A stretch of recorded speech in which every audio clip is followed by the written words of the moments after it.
யாரை பத்தி தெரிஞ்சுக்க போறோம் அப்படின்னா, பழம்பெரும் திரைப்பட நடிகர் கே பாலாஜியை பத்தி தான் தெரிஞ்சுக்க போறோம். இவர் 1934 வருஷத்துல ஜூன் மாதம் 24ஆம் தேதி பிறந்திருக்காங்க. 2009 வருஷத்துல மே 2ஆம் தேதி இறந்திருக்காங்க. கதாநாயகனாக, எதிரியாக, குணச்சித்திர நடிகராக தமிழ் திரையுலகத்துல கால் நூற்றாண்டுக்கு மேலாக நடிச்சிருக்காங்க. படித்தால் மட்டும் போதுமா, பலை பாண்டியா உட்பட ஏராளமான தமிழ் படங்கள்ல நடிச்சிருக்காங்க. பல திரைப்படங்களை தயாரித்தும் இருக்காங்க. இவரது அசாத்தியமான வில்லத்தனத்தை பாராட்டி இவருக்கு பீமன் பாலாஜி அப்படிங்கிற பொருத்தமான பெயரை வழங்கியிருக்காங்க. பாலாஜியோட பூர்வீகம் கேரளா.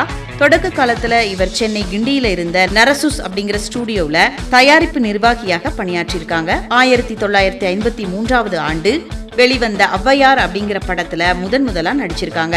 அதை தொடர்ந்து சகோதரி, பலை பாண்டியா, படித்தால் மட்டும் போதுமா ஆகிய படங்கள்ல துணை நடிகராக நடிச்சு பிரபலமாயிருக்காங்க. மனமுள்ள மருதாரம் அப்படிங்கிற படத்துல கதை தலைவனாக நடிச்சிருக்காங்க.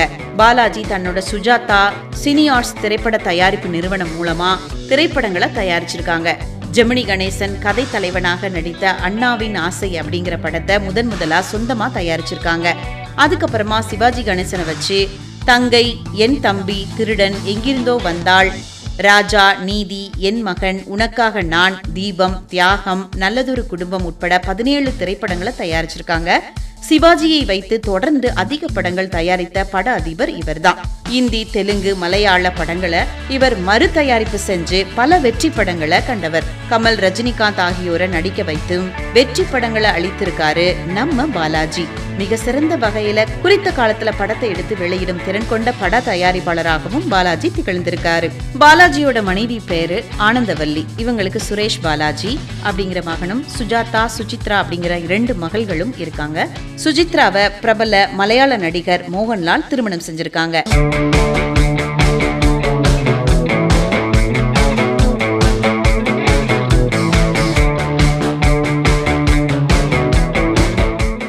இப்ப நாம யார பத்தி இந்த நாள் நிகழ்ச்சி மூலமா தெரிஞ்சுக்க போறோம் அப்படின்னா, தமிழ் திரையுலகத்தின் பொற்காலத்தில் முன்னணி நகைச்சுவை மற்றும் குணசித்திர நடிகையாக முத்திரை பதித்த ஒரு புகழ்பெற்ற பழம்பெரும் கலைஞரான டி.பி. முத்துலட்சுமி அவங்களை பத்தி தான் தெரிஞ்சுக்க போறோம். டி.பி. முத்துலட்சுமி அவர்கள் தூத்துக்குடியில 1931 வருஷத்துல பிறந்திருக்கிறாங்க. 2008 மே மாதம் 29ஆம் தேதி காலமாயிருக்கிறாங்க. தமிழ் சினிமாவில தனக்கென ஒரு தனித்துவமான பாணியை உருவாக்கி சுமார் 350க்கும் மேற்பட்ட திரைப்படங்கள்ல நடிச்சிருக்கிறாங்க டி.பி. முத்துலட்சுமி அவர்கள். தமிழ் திரையுலகத்துல நகைச்சுவை மன்னர்களான என்.எஸ். கிருஷ்ணன், கே.ஏ. தங்கவேலு, ஜே.பி. சந்திரபாபு, ஏ. கருணாநிதி போன்ற பல நடிகர்களோட இணைஞ்சு இவர் நடிச்சிருக்கிறாங்க. இவரோட கணவர் பி.கே. முத்துராமலிங்கம் தமிழக அரசின் பொதுப்பணித்துறையில கண்காணிப்பாளராக பணியாற்றியிருக்கிறாங்க. சிறு வயசிலிருந்தே நடிப்பிலும் நடனத்திலும் ஆர்வம் கொண்ட இவங்க சென்னைக்கு வந்து நாடகங்களை நடிக்க தொடங்கியிருக்காங்க. 1948ஆம் ஆண்டு ஜெமினி கணேசன் தயாரிப்புல வெளியான சந்திரலேகா திரைப்படத்துல ஒரு சின்ன கதாபாத்திரத்துல முதலா திரையில தோன்றியிருக்கிறாங்க. கே. சுப்பிரமணியன் இயக்கிய கீதவாரி மற்றும் என்.எஸ். கிருஷ்ணனின் பவளக்கொடி போன்ற படங்கள் இவருக்கு நல்ல அடையாளத்தை கொடுத்தது அப்படின்னு சொல்லலாம். டி.பி. முத்துலட்சுமி மறைந்தாலும் அவங்க நடித்த படங்கள் நம்ம நினைவுல இருந்து மறக்கவே முடியாது. அப்படிப்பட்ட படங்கள் நிறைய நடிச்சிருக்கிறாங்க.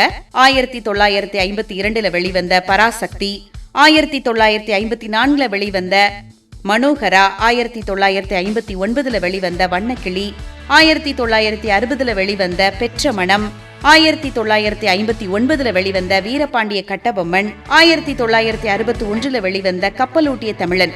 இந்த படங்கள் எல்லாமே மறக்க முடியாத கதாபாத்திரங்கள்ல நடிச்சிருப்பாங்க.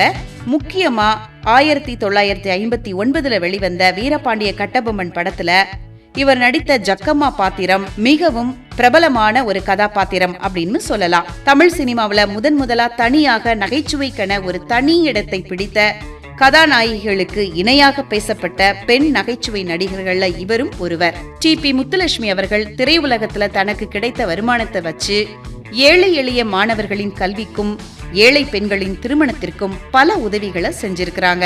நடிப்புல மட்டும் தன்னோட திறமையை காட்டாம அன்புள்ளம் கொண்டு பல ஏழை குடும்பத்திற்கு உதவிய முன்னணி நகைச்சுவை மற்றும் குணசித்திர நடிகையான டி.பி. முத்துலட்சுமி அவர்களை பத்தி இந்த நாள் நிகழ்ச்சி மூலமா தெரிஞ்சுக்கிட்டதுல மிக்க மகிழ்ச்சி அடைகின்றோம்.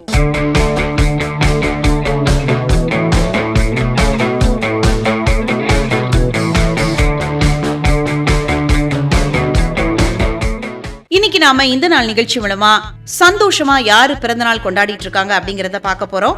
தென்னிந்திய திரைப்படத்துறையின் மிக முக்கிய மற்றும் முன்னணி நடிகைகளுள் ஒருவரான நடிகை விஜயசாந்தி அவங்க தான் இன்னைக்கு சந்தோஷமா பிறந்த நாளை கொண்டாடிட்டு இருக்காங்க. 1966ஆம் ஆண்டு ஜூன் மாதம் 24ஆம் தேதி அன்னைக்கு சென்னையில பிறந்திருக்காங்க.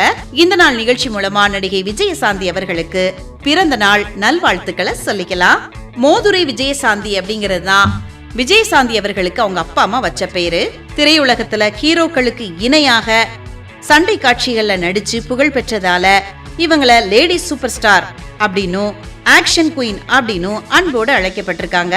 40 ஆண்டுகளுக்கும் மேலாக திரையுலக வாழ்க்கையில தமிழ், தெலுங்கு, ஹிந்தி, கன்னடம், மலையாளம் அப்படின்னு பல்வேறு மொழிகள்ல 200க்கும் மேற்பட்ட படங்கள்ல நடிச்சிருக்கிறாங்க நடிகை விஜயசாந்தி அவர்கள். தன்னோட 15வது வயதுல பாரதி ராஜா இயக்கத்துல வெளியான கல்லுக்குள் ஈரம் அப்படிங்கிற தமிழ் திரைப்படம் மூலமா நடிகையா அறிமுகமாயிருக்கிறாங்க. ஆரம்பத்துல குடும்ப பாங்கான மற்றும் கவர்ச்சி பாத்திரங்கள்ல நடிச்சாலும் பின்னாடி பெண் மைய கதைகளிலும் அதிரடி போலீஸ் அதிகாரியாகவும் நடிச்சு பெரும் வரவேற்பை பெற்றிருக்கிறாங்க நடிகை விஜயசாந்தி அவங்க. 1990ஆம் ஆண்டு வெளியான வைஜெயந்தி IPS அப்படிங்கிற திரைப்படத்துல நடிச்சதுக்காக இவங்களுக்கு சிறந்த நடிகைக்கான தேசிய விருது கிடைச்சிருக்கு. 1990கள்ல இந்தியாவிலேயே மிக அதிக சம்பளம் வாங்கிய மற்றும் முன்னணி கதாநாயகர்களுக்கு இணையா தனி ரசிகர் பட்டாளத்தை கொண்டிருந்த நடிகையா திகழ்ந்திருக்காங்க நடிகை விஜயசாந்தி அவர்கள். 1998ஆம் ஆண்டு பிஜேபி மூலமா தன்னோட அரசியல் பயணத்தை தொடங்கியிருக்காங்க.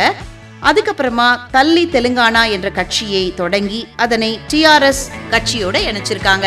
2009ல மெதக் தொகுதியிலிருந்து நாடாளுமன்ற உறுப்பினரா தேர்ந்தெடுக்கப்பட்டிருக்காங்க. இப்போ இவங்க காங்கிரஸ் கட்சியில இணைஞ்சு பணியாற்றி ஏப்ரல் 2025ல தெலுங்கானா சட்டமேலவை உறுப்பினரா பதவியேற்றிருக்காங்க. நீண்ட இடைவேளைக்கு பிறகு 2020ஆம் ஆண்டு மகேஷ் பாபு நடிச்ச சரிலேரு நீக்கவரு திரைப்படம் மூலமா மீண்டும் சினிமாவுக்கு நுழைஞ்சிருக்காங்க. தொடர்ந்து 2025ஆம் ஆண்டு வெளியான அர்ஜுன் சன் ஆஃப் வைஜெயந்தி திரைப்படத்துல ஒரு சக்தி வாய்ந்த போலீஸ் அதிகாரியா நடிச்சு ரசிகர்களை கவர்ந்திருக்காங்க விஜயசாந்தி அவர்கள்.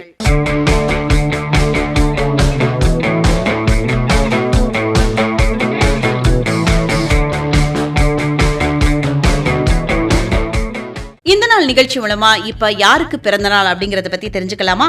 தென்னிந்திய திரைப்படத்துறையில மிக சிறந்த மற்றும் புகழ்பெற்ற பின்னணி பாடகரான மது பாலகிருஷ்ணன் அவங்களுக்கு தான் இன்னைக்கு பிறந்த நாள். 1974ஆம் ஆண்டு ஜூன் மாதம் 24ஆம் தேதியான இன்னைக்கு தான் மது பாலகிருஷ்ணன் பிறந்திருக்காங்க.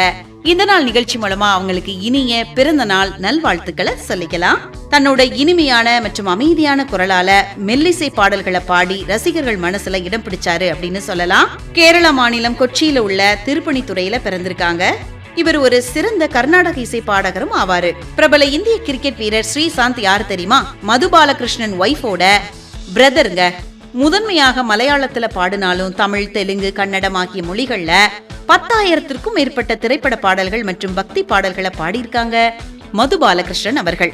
தமிழ்ல வித்யாசாகர், இளையராஜா போன்ற முன்னணி இசை அமைப்பாளர்களின் இசையில பல சூப்பர் ஹிட் பாடல்களை பாடியிருக்காங்க மது பாலகிருஷ்ணன் அவர்கள்.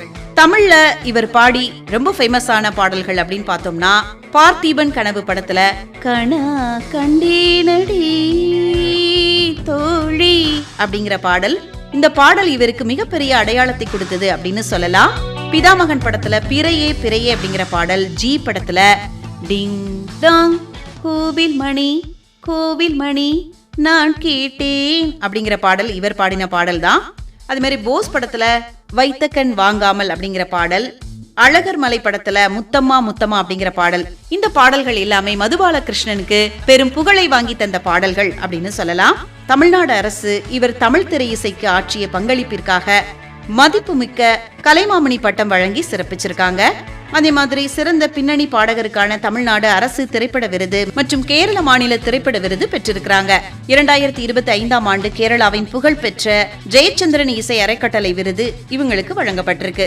சமீபத்துல இவரு தி பர்பிள் பேண்ட் அப்படிங்கிற புதிய இசைக்குழுவை தொடங்கி உலகளவுல பல நேரடி இசை நிகழ்ச்சிகளை நடத்திட்டு வராரு மது பாலகிருஷ்ணன் அவர்கள்.